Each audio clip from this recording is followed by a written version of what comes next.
Encore bonjour à tous et toutes, parce que je dois en être à la troisième vidéo aujourd'hui. Bon, je vous mettrai pas tout en même temps, mais voilà, je viens vers vous dans la suite de ce que je vais mettre dans mes envois, le dit d'enveloppe. J'ai reçu ma punchboard de Memory Keeper et j'en suis ravie. Et on va tester en direct comment faire des nœuds, parce qu'on voit toujours comme quoi c'est beau, comme quoi c'est facile. Et voilà, j'avais envie de partager avec vous cette première. Alors, donc j'ai déjà préparé la base du papier parce que il nous fallait une bande de papier. Alors, on va dire la première, hein, je me suis pas cassé la tête, j'ai pris la première taille parce que, donc vous avez ce tableau, alors vous n'allez pas voir. Donc, pour faire les enveloppes, pour faire les nœuds, pour faire des boîtes. Voilà. Bien sûr, on voit rien. Bon, enfin bref, je vous explique rapidement, parce que je comprends en même temps que vous. J'ai ouvert, et effectivement, là, sur le côté, on a le tableau, le même tableau, mais ça, c'est en inch. D'où le papier, là, en centimètres. Alors, je ne sais pas si je vais le coller par-dessus ou si je vais le garder à part, parce qu'effectivement, en haut de la planche, là, on a les inches, et si je penche comme ça, je ne sais pas si vous allez voir, peut-être pas. Enfin, il y a les centimètres là qui sont indiqués. Donc, je vais voir. Donc, on prend notre planche. On a aussi un manuel qui nous explique comment réaliser les modèles. Alors, donc pour la première taille, donc ils avaient dit une bande de papier de 2,5 de largeur. Mon papier A qui fait 15,2. Le deuxième qui fait 9 cm. Et celui-là, alors j'ai rigolé parce que la première fois je l'ai coupé, je me suis dit, oh, 6 cm, pile poil 30 cm à la totale. Puis je me dis, c'est pas logique sur le... En fait, c'était 0,6, parce que j'avais pas vu qu'il y avait un point devant le 6. Donc je me suis dit, ça commence bien. Ensuite, donc, on va prendre notre grand morceau et on va l'aligner. Alors, là, on va le mettre sur la bordure là-haut. Et au milieu, il y a un guide. Bow guide. Ça doit être pour le milieu. Voilà. Et aligner la longueur à faire. Guide. Et on poinçonne. Ah bah c'est facile en fait. Moi, je m'attendais à ce que ça soit dur. On retourne. Ah ouais, alors, sauf que moi, là, j'ai plus le guide. Bon, à peu près, hein, au milieu. Clac. Et ouais, et voilà. Donc, on commence. Allez, je vais essayer d'accélérer, sinon ça va durer une plombe. Voilà, hop, j'essaye de vider. Et voilà, on a notre base, mais il faut également faire le milieu. Comment je fais pour faire le milieu? Ben, comme ça fait 15,2 de longueur, il me faut la moitié, donc 7,5, 7,6. Donc comme il y a les centimètres là, donc je vais aligner le bout de mon papier avec 7,6. Voilà. J'ai décalé. Voilà. Clac. Et 7,6 pareil. Ah ben, là, je peux le mettre dans le creux là pour que ça soit plus simple. Et voilà. On a notre premier morceau A. Ensuite, ils nous disent de prendre le numéro B. D'aligner, bon, je sais. Ah, mais attendez, je n'ai rien suivi. Ah, j'ai calculé, mais tout était marqué ici. 7,6.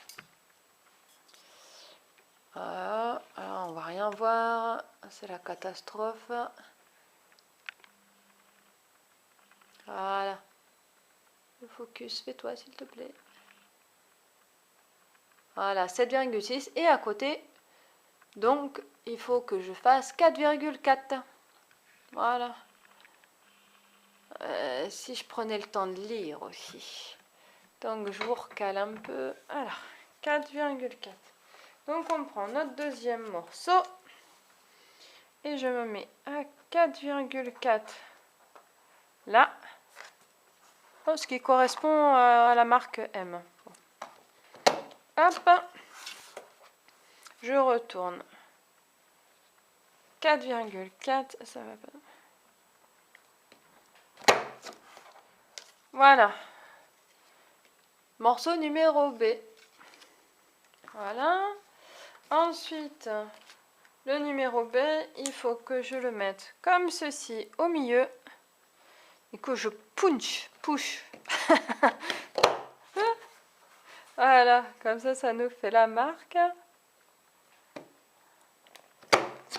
Et voilà. Nous avons donc le petit morceau B. Donc ça va faire le dessous. Je pense plus avoir besoin de la planche, donc je vais la mettre de côté. Alors, après, qu'est-ce qui nous a... Ah, bah oui, les petits morceaux, forcément. Alors, on nous dit de prendre le morceau là. Alors, j'ai vu que dans certaines vidéos, ils arrondissaient pour assouplir le papier. Voilà. Alors, de mettre de la colle ici et ici. Allez, hop, go, c'est parti. Enfin, eux, je pense qu'ils y vont en double face. Mais bon. Voilà, et j'ai pas de double face, donc je vais faire avec la colle que j'ai là. Je pense que j'ai mis trop de colle. Voilà. Et on nous dit de rassembler les morceaux. Voilà. Et là, bien sûr, comme j'ai pris de la colle, j'attends. J'attends que ça tienne. J'attends. Ça dépasse un peu de partout. Ça a bavé. Ça faisait longtemps que je la voulais, la punch, et je l'ai achetée sur Amazon. Alors, agréablement surprise du délai. La planche, elle venait d'Allemagne. Et par contre, le paquet il est un peu défoncé. Donc, quand il est arrivé, j'ai eu un peu peur que ça soit abîmé. Mais ça allait. Donc, voilà. Ensuite, qu'est-ce qu'on nous dit de faire? On nous dit de prendre le morceau, de le mettre au milieu, de rabattre comme ceci. Et qu'est-ce qu'on nous dit de faire? Donc, faut peut-être que je le colle, ça. Non, on nous dit de pas le coller. Si je vais le coller quand même. Il y a juste une petite pointe de colle. Bon, en fait, je fais à ma sauce, quoi, comme d'hab. Chaque fois, je fais des trucs comme ça. Mais pour découvrir, clac. Donc, on en est là. Voilà. Et après, on nous dit de prendre ce morceau, de mettre de la colle au milieu. Voilà. Et on vient poser le nœud dessus. Voilà. Clac, je centre bien le truc. Et j'attends puisque j'ai mis de la colle. Effectivement, ce motif-là sur ma nappe macaron, c'est pas le top. Hein. Pour les prochaines vidéos, il faudra que j'y pense. Donc j'ai des progrès à faire en vidéo, mais ça vient. Et ben voilà. Et ben c'est fait. Donc effectivement, dans les prochains envois, je pense que vous allez en avoir parce que je vais m'éclater à faire plein de petits nœuds. Voilà, donc j'espère que mes explications, au moins que vous aurez partagé un bon moment, que je vous fais rire. Si j'ai des pouces en bas, je m'en fous parce que moi je viens de découvrir ce qu'était la punchboard et je vais m'éclater avec. Voilà, je vous dis à très vite pour une prochaine vidéo.